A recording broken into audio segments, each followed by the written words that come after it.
Salut les glissous, Sébastien Labbé, vous êtes bien sur la chaîne Lab TV. On se retrouve aujourd'hui pour une toute nouvelle vidéo. Vous connaissez le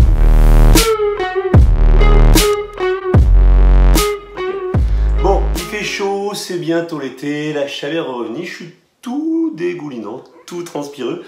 Bref, on vient de sortir d'une grosse période de kitesurf sur la région de Montpellier, c'est pour ça que j'étais absent sur les vidéos.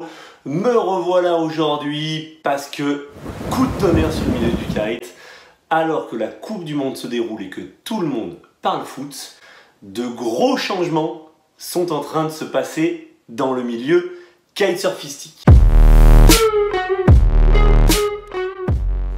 Alors pour ceux qui suivent la chaîne régulièrement et qui participent aux discussions dans l'onglet communauté que vous avez au-dessus ou dans les commentaires, je vous avais déjà dit il n'y a pas très longtemps que pas mal de choses se tramaient dans l'industrie du kite, qu'en gros, l'industrie du kite, elle est malmenée, c'est une industrie qui a du mal, qui souffre et que pas mal de changements étaient à venir, c'était ce que je vous disais. Et bien là, accrochez-vous bien, coup de tonnerre total.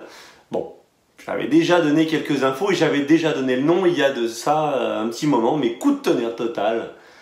North Kiteboarding, qui en gros, pour tout le monde, on est bien d'accord, North Kiteboarding, qui était devenue la marque la plus importante, la plus costaud sur le marché du kite en termes de représentativité sur les spots, de produits, etc. Et ben, disparaît. Fini North Kiteboarding, les glissous. Place à Duotone.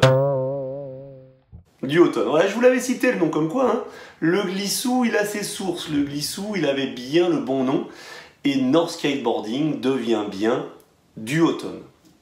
Alors comment ça se passe? Bon, visiblement en gros, dissension, différence de point de vue entre Boards & More, le développeur historique qui est le détenteur de tous les brevets, des noms, des shapes, des ailes North que vous connaissez depuis un moment, les rebelles, les néos, etc. Et le groupe North Sails qui bossait avec eux sur North. Du coup, eh bien, les acteurs principaux de la marque North Kiteboarding, ceux qui la faisaient vivre, donc les Sky Solback, etc., ils ont décidé de splitter les chemins et de créer leur propre marque. Le nom Duotone, dû au fait que ils ont réfléchi à pas mal de noms. Duotone, c'était la couleur des kites depuis quelques temps. Il y a deux tons, l'histoire air, mer, etc. Bref, je vous passe les détails. Moi, je suis pas hyper fan de Duotone. D'ailleurs, je sais pas, dites-moi ce que vous en pensez là juste en dessous en commentaire. Duotone, ça vous parle, ça vous parle pas? Ou tiens, je vais vous mettre un petit sondage ici là, dans la fiche. Duotone, North Kiteboarding, qu'est-ce que vous en pensez? Qu'est-ce que vous préférez? Bref, moi ça me parle pas spécialement, mais en tout cas, voilà, il fallait qu'ils fassent ça pour pouvoir subsister.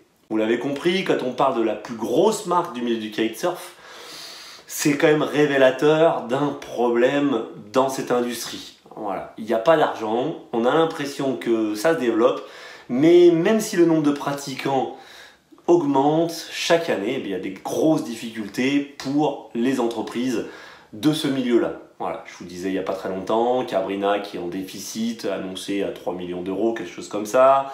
Des marques Takoun, etc. qui essayent différentes choses pour essayer de subsister. Neige qui parle de revendre, bref, c'est compliqué. Du côté des Fouanes avec qui on travaille, les choses pour l'instant pas de nouvelles, mais c'est sûr que visiblement le début de saison n'est pas optimal. Donc on espère, on croise les doigts pour que tout se passe bien quand même pour les majors et qu'elles réussissent à subsister. Parce qu'on a quand même une best qui a disparu il n'y a pas longtemps, remplacée par l'Evate. Est-ce que l'Evate va subsister? Maintenant, North Kiteboarding qui disparaît pour Duotone. Est-ce que Duotone va réussir à rester sur le marché? Parce que mine de rien, North Kiteboarding avait construit une image super solide, super implantée. Et moi, la question que je me pose, c'est qu'est-ce que je fais si j'ai des ailes North Kiteboarding maintenant? Comment est-ce que je les revends? La marque n'existe plus, à mon avis, ça va dévaluer. Donc les glissous, vous avez du North, revendez tout de suite avant que ça perde de la valeur. Non, voilà, après je me dis, les modèles vont rester les mêmes, la Vegas, etc. s'appelleront Duotone. Bon, normalement, ça devrait pas trop dépécier, surtout que ce qui compte finalement, les glissous, c'est bien la qualité de votre kite et les sensations que vous pouvez avoir avec. Si votre kite vous convient, qu'il est solide, qui vous permet de progresser, qui s'appelle Duotone, North Kiteboarding, F1 ou quoi que ce soit, peu importe.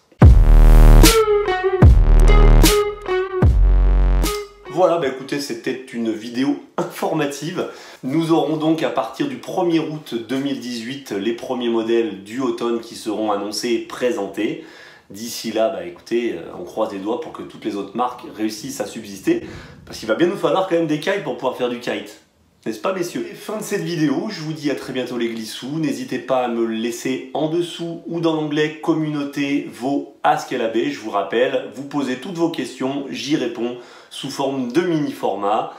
Je crois que j'ai 5 questions actuellement. N'hésitez pas à en rajouter plus pour que je puisse avoir plus de vidéos à tourner pour les semaines à venir. On n'oublie pas, life is a beach, alors on se prend pas la tête et on en profite. Toutes les infos, tous les projets LAB en description.